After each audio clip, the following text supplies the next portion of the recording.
Bem-vindos a mais um vídeo do canal Lanterna. Dessa vez a gente voltou com esse formato online aqui, que como muitos de vocês sabem, a gente é universitário e a gente está em período de férias. Então, como um mora de um lado do estado, o outro mora do outro lado, a gente está tendo que fazer online mais uma vez. Dessa vez a gente vai continuar falando sobre a rodada passada do Brasileirão, a 17ª, e vamos começar pelo Flamengo, né? O Flamengo que assumiu a liderança, passou o Cruzeiro, venceu do Atlético Mineiro por 1-0 num jogo bem pegado. Flamengo e Atlético fizeram um jogo bem menos intenso do que a gente imaginava, né? Em questão de produção de gols, de produção de ataques. O Hulk teve uma partida um pouco apagada. O principal ponto que eu posso falar do Hulk nessa partida é a treta que ele teve com o Alacian, né? O atacante do Flamengo que veio da base, que está se mostrando muito, vamos dizer, abusado contra os adversários. Já arranjou uma treta aí com o Thiago Silva na partida contra o Fluminense. Conseguiu arranjar agora um problema com alguns jogadores do Atlético Mineiro. Teve até um momento que ele xingou realmente os jogadores do Atlético Mineiro depois de um momento de cera, né? Que agora não consigo me recordar de quem foi. Mas o Hulk teve uma treta maior com ele. Depois da partida foi até reclamar com o Felipe Luiz. Mas o Flamengo mostrou a que veio, né, no Maracanã, conseguiu ganhar com um gol de bola parada, que vem sendo um dos principais pontos positivos do time nessa temporada, principalmente depois da contratação do auxiliar Rodrigo Caio, né, que veio trabalhar essa questão de bolas paradas e fez com que o trio defensivo do Flamengo, né, dos principais jogadores da zaga, que são o Léo Ortiz, o Léo Pereira e o Danilo, participarem até agora de 14 gols na temporada. Então eu vi o Flamengo um pouco aquém do esperado, mas ainda assim conseguiu se manter na parte de cima da tabela, ganhou e agora assumiu a liderança, passando o Cruzeiro com um jogo a menos, né, e um ponto a mais do que o Cruzeiro. E esse jogo a menos a gente comentou, né, no último vídeo, o Flamengo estava com um jogo a menos que o Cruzeiro e o Palmeiras com 2. Então, dependendo da próxima rodada, que vai ser no fim de semana, já que agora vai ser Copa do Brasil, o Cruzeiro pode ver perdendo mais uma posição para terceiro, né? Porque o Palmeiras aí ganhando essas 2 partidas pode chegar até na liderança e o Flamengo ganhando se mantém na frente do Cruzeiro. O Flamengo parece, né, que vai mostrar agora que veio de verdade no campeonato, porque agora as contratações estão chegando e eles vão ter um time muito mais forte, com peças melhores de reposição, para montar uma equipe que consiga brigar pelos 3 campeonatos que eles ainda estão participando.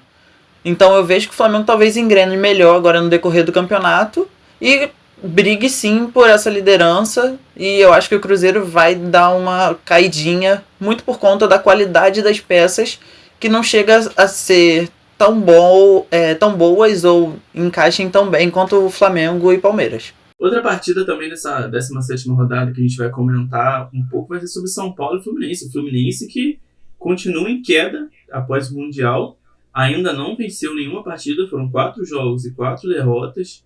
E essa derrota para o São Paulo, eu até vi um jornalista comentando, não vou conseguir lembrar de cabeça agora qual foi, mas ele falando que o Fluminense pegou uma tabela pós-mundial muito forte, né? Jogou com Cruzeiro, Flamengo e Palmeiras, que são os 3 primeiros do campeonato. E a partida que tinha para se recuperar era essa agora com o São Paulo, né? Apesar de ser uma partida em São Paulo, no Morumbi, na casa do time do Tricolor Paulista, né? O Fluminense tinha que ter conseguido pelo menos um empate para voltar a somar pontos, porque a campanha pós-mundial tá horrorosa. E se continuar nessa queda livre, sem somar pontos, já tá na zona. Tá em 12º ali, se não me engano, a 4 pontos do primeiro colocado, né? O primeiro tem 15. Exatamente, o Fluminense tem 5, tá com 20. E foi uma partida muito abaixo. O ataque do Fluminense, mais uma partida ineficaz. O meio-campo do Fluminense é muito fraco. A bola não chega no centroavante, mas também quando chega é ineficaz. O John Kennedy tentou vários lances segurando a bola, tentando um drible, tentando alguma jogada, e que não deu em nada. Exatamente. O Fluminense está numa situação muito complicada agora nessa última rodada, porque só com esse resultado desse último jogo contra o São Paulo, chegou a perder 4 posições, né? Tá assim muito perto da zona de rebaixamento no número de pontos, talvez não em posição da tabela, mas sim no número de pontos.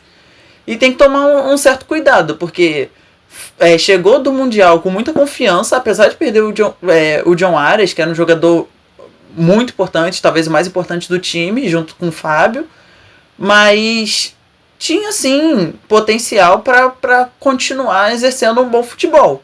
e não consegue apresentar nada nas últimas 4 partidas. São 4 partidas e 4 derrotas do Brasileirão. E tá perigando aí uma troca de comando, talvez. Porque vocês sabem como é a diretoria aqui no Brasil, as diretorias de clube de futebol aqui no Brasil. Todo mundo preza muito mais por resultado do que por trabalho contínuo. E os resultados do Renato Gaúcho no Fluminense, apesar de muito bons no Mundial, no Brasileirão são horrorosos. Outro time que também tá lá embaixo, né? Tá na primeira posição fora da zona, é o Vasco. O Vasco que empatou com o Inter, mas que apesar desse resultado não tão favorável assim ao Cruz Maltino, né? O lance mais comentado do jogo foi a polêmica, né, do juiz ter expulsado o Léo Jardim. O Léo Jardim que já tinha caído algumas outras vezes durante a partida. O juiz já tinha amarelado ele e mandou ele levantar porque imaginou que ele estivesse fazendo cera para poder deixar o jogo mais devagar, passar um tempinho aqui, um tempinho ali, e expulsou o Léo Jardim. O time do Vasco ficou indignado, já teve nota oficial pelo clube e divulgação de um laudo médico, né, do Léo Jardim, mostrando que ele teve lesão na costela, né? Então, tipo assim, o momento do Vasco é tão complicado que até essas coisas assim que a gente não imagina que vai acontecer, acontece. Eu me aprofundei um pouco, né, nessa situação do Vasco, até para saber o que tinha acontecido, porque eu não consegui assistir ao jogo, mas tem toda uma crítica ao juiz nessa partida por conta da não expulsão ou não cartão, né, pro Rocher, o goleiro do Internacional, que fez algo parecido no primeiro tempo, se jogou ao chão, pediu um atendimento médico e tal, ficou enrolando, fez sim uma cera, mas não tomou cartão, foi autorizado o atendimento médico ao Rocher e o jogo seguiu. O problema é que chegou no final da partida, o Vasco ganhando, o Léo Jardim sentou na beira do campo, talvez sim estivesse sentindo muita dor naquele momento. Eu não vou entrar nesse juízo de valor porque eu realmente não sou médico, né? Juiz não é médico, muito menos eu. Mas ele aparentava estar bem, ok, ele podia estar sentindo muita dor, mas ele aparentava estar bem e o juiz simplesmente não acreditou nas palavras dele. Teve ali um momento de substituição no time do Vasco, onde entraram 2 ou 3 jogadores, se eu não me engano, e ele continuou sentado. E partindo desse princípio, o juiz achou que ele estava só fazendo uma cera para cortar um pouco do tempo de jogo, porque o Vasco estava ganhando e tá nessa necessidade de vitória, né, para conseguir subir um pouco na classificação do Brasileirão. Os outros 2 times que estão disputando ali, né, a liderança do campeonato, né, o título com o Flamengo, que são Cruzeiro e Palmeiras, tiveram resultados bem diferentes, né?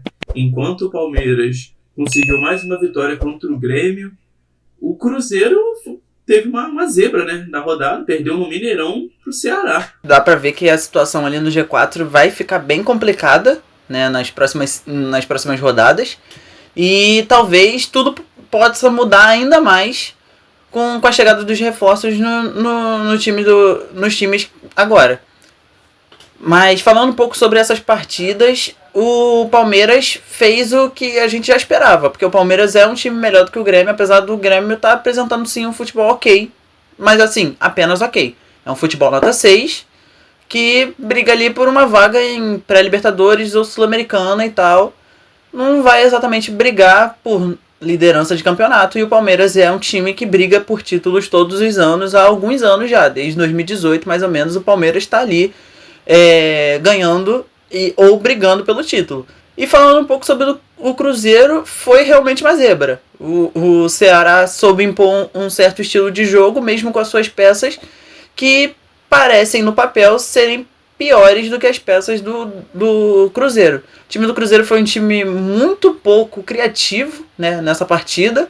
E talvez a pessoa que mais tenha tentado algum gol ou alguma jogada diferente foi o Gabigol, que entrou no segundo tempo já, né, vindo do banco, então com menos tempo, né, para poder trabalhar a bola e tentar algum gol.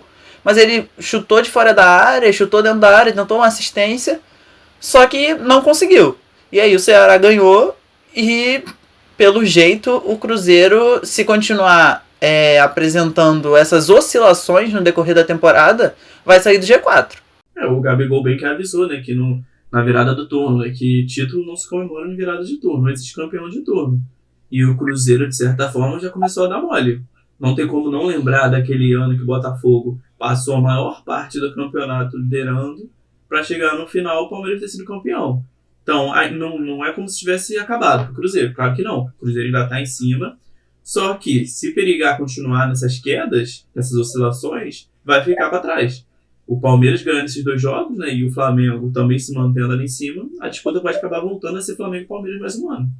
E agora dizendo um pouco sobre o 4º lugar, que teve uma mudança, né? Que o Bahia subiu 2 colocações, saiu de 6º, foi para 4º, empurrando o Bragantino e o Botafogo para mais longe do G4. Jogos, o Bahia, primeiramente falando de Bahia e Juventude, o Bahia passou o carro em cima do Juventude, ganhou de 3-0, que culminou na demissão, né, do técnico do Juventude, mais um técnico, praticamente um técnico demitido por rodada, e que fez o Bahia, né, chegar na 4ª posição, desbancando o Botafogo e o Bragantino. O Botafogo que empatou em casa com o Corinthians, tá tentando ainda, né, como a gente falou, essa arrancada, né, para poder chegar no alto da tabela, poder disputar a vaga para Libertadores, ou de repente, se acontecer o título, né?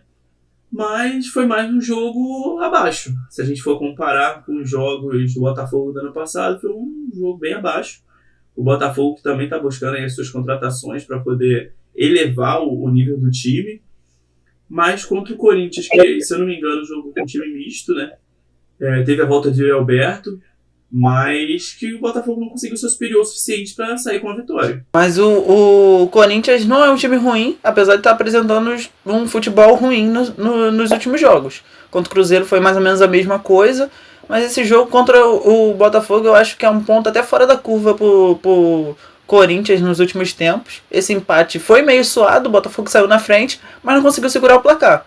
E aí, né, esse campeonato de pontos corridos cobra um preço muito alto daqueles que desperdiçam os pontos conquistados. Ao invés de 3 pontos, conseguiram um só e perderam 2 colocações. E pra gente encerrar o vídeo, vamos comentar sobre o Santos, né? O Santos, mais uma partida que o Santos não conseguiu somar os 3 pontos. Saiu perdendo pro Sport, que é o lanterna do campeonato. E mesmo com um a menos, conseguiu buscar o empate, mas que ainda foi pouco, né? Em determinado momento, se eu não me engano, foi do sábado para o domingo, o Santos conseguiu se manter fora da zona, ficou na posição fora da zona, mas que com o empate do Vasco voltou, né? Eles estão empatados em pontos, mas pelos critérios o Vasco continua na frente do Santos, apesar desse empate. Mas o Santos, mais uma vez, quero comentar aqui que vai acabar, já está, né, brigando por essa permanência na Série A. Não vai conseguir, já está tarde para conseguir disputar voos maiores nesse campeonato, mas se não abrir o olho, vai disputar a Série B de novo, junto com o Sport, junto com o Vasco, que também precisa acordar. E o Neymar, cara, o Santos está cada vez mais precisando do Neymar, e de um time, né, mas principalmente do Neymar. O Santos apresenta um futebol pífio, né, o Neymar não apresenta nada. O time não constrói jogada alguma e eles dependem muito da individualidade dos jogadores. O problema é que os jogadores do Santos não são tão habilidosos assim. Mesmo o Neymar, que tem sim certa habilidade, um resquício da habilidade dos tempos de auge dele, ainda assim não consegue resolver todas as partidas do planeta, né? O Santos vem agora de uma sequência de jogos que eles só ganharam do Flamengo, num jogo completamente atípico do Flamengo, né? E parece que não vão conseguir brigar contra o rebaixamento e vão cair de novo para a Série B. O que é até uma tristeza para um time tão grande, né? Esse foi mais um vídeo do canal Lanterna. A gente encerrou aqui mais um comentando rodadas da Série A do Brasileirão. Não conseguimos falar sobre todos os jogos, a gente não quer alongar demais o vídeo, então a gente tentou focar nos jogos mais importantes. Essa semana tem Copa do Brasil, né? Hoje já tem Copa do Brasil. E a gente vai comentar, né? A gente vai decidir se a gente vai comentar sobre a Copa do Brasil separado da rodada do Brasileirão, depende de como a gente vai gravar e editar, porque só tem nós dois no canal, então a gente vai ver como a gente vai agilizar isso. Que apesar de a gente estar de férias, tem que aproveitar um pouquinho também, né? Então é isso. Muito obrigado para quem assistiu. Não esquece de deixar o like. Não esquece de se inscrever e compartilhar todo mundo que puder. É isso, valeu e até o próximo episódio aqui no canal Lanterna.